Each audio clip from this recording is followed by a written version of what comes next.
Okay, let's dive right into this explainer. Did you know that one single decision about what you drive can literally alter your entire financial future?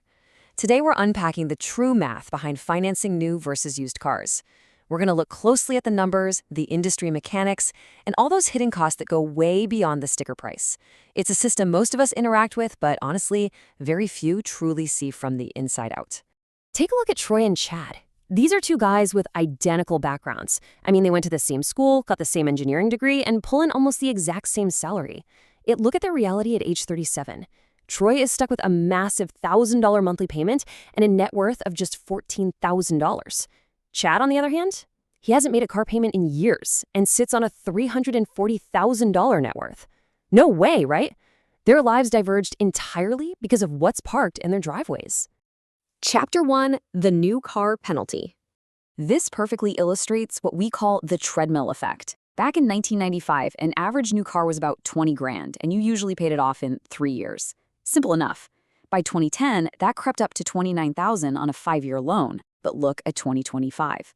As average car prices skyrocketed past $50,000, the industry simply stretched loan terms to a staggering 84 months.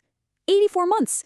They did this just to hide the unaffordable reality, stretching out the pain so that the monthly number still looks, somewhat normal. But wait, what about the interest rates? Well, Experian data reveals a dirty little secret.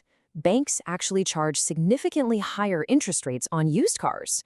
We're talking over 11% compared to about 6% for new. Now, you might be thinking, well, doesn't that ruin the case for buying used? But look closely at the math. Because you're financing a much smaller principal, $27,500 versus over $43,000, the used car buyer still mathematically wins out. So here's the absolutely crucial point. The actual monthly payment difference between a new and used car averages out to just $230. It's a deceptively small number, isn't it? If a salesman tells you it's only $230 more a month to drive a brand new vehicle, it sounds like a totally no-brainer. But as we'll see, that tiny difference is a trap that causes massive financial damage over time. And that brings us to the steep depreciation cliff. An average car literally loses 42% of its value in just 5 years. Some models, like the Toyota Tacoma, hold up a bit better, only losing around 34%. But look at electric vehicles. They take a devastating 57% hit. If you buy a brand new EV, you're quite literally torching a massive percentage of your money just to drive it off the lot. Poof, gone. Chapter 2, The Dealership Debt Machine. Okay, get ready for a truly shocking statistic. Nearly 30% of trade-ins right now involve negative equity. That means buyers owe more on their car than it's actually worth. And the average amount they're underwater? Over $7,200. Yep, they are rolling $7 grand of old debt into their brand new loans before they even put the keys in the ignition. This creates what's known as the Negative Equity Flywheel. It's a brutal 3-step cycle. Step 1, you go underwater. Step 2, you roll that negative equity into a new 84-month loan. Then step 3, in 3 years when you're tired of that car, you trade it in and repeat the whole shebang. Consumers are just endlessly rolling debt into longer and longer loans for cars that are depreciating way faster than they can ever hope to pay them off. So why do we do this to ourselves? Well, because the industry doesn't just sell transportation, they sell an identity. They engineer their ads so buyers fiercely defend their depreciating assets as a symbol of personal success. It completely becomes about tribe, status, and identity, making it incredibly hard to just step back and view the vehicle as a simple math problem. Meanwhile, when you finally sit down in the back to sign the papers, the Finance and Insurance Office, or F&I, goes to work. They extract an average of over $2,500 in pure profit from tired buyers. How? Through extended warranties, gap insurance that they happily upsell you for $700 when your own auto insurance might only charge $30, and by quietly marking up the bank's interest rates by 1 to 2%. It's a highly, highly optimized profit machine. Chapter 3, Busting Used Car Myths. Now, I know what you're thinking. The first major objection people always raise when avoiding used cars is the fear of constant breakdowns.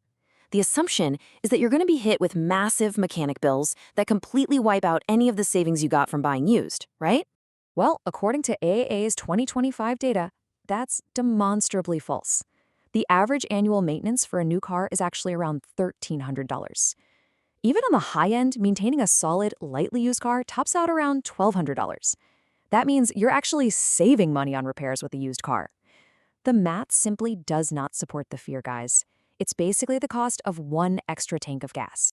The next massive trap is the belief that if the bank approves you for a massive loan, it automatically means you can afford the vehicle. Honestly, this is probably one of the most dangerous sentences in all of personal finance. Because qualifying for a loan just means your debt-to-income ratio is barely acceptable to the bank on paper. They truly don't care if you have to eat ramen every night or skip your retirement contributions for 7 years just to make the payment. Being allowed to borrow the money is definitely not permission from the universe that it's a good financial decision for your life. Chapter 4. Buying time, not trucks. Let's bring this all back to Troy and Chad and see exactly how these choices played out over a 12-year timeline. Starting back in 2012, Troy constantly rolled negative equity into shiny new trucks while his payments steadily climbed, eventually hitting a crazy $1,040 a month by 2024. Chad, on the other hand, bought a used Camry, paid it off early in 2017, and then aggressively invested his monthly savings into low-cost index funds. When Chad needed another car, he just bought another used one in cash. And this brilliantly illustrates the ultimate reality. By choosing to invest the difference instead of feeding the dealership machine, Chad literally bought back his own time. Because he didn't bleed his income into a depreciating asset, Chad is on track to retire 13 years earlier than Troy. Sure, Troy has a beautiful truck, but he's mathematically chained to his desk until he's 67. So I'll leave you with this provocative thought from the explainer. The car you don't buy is the wealth.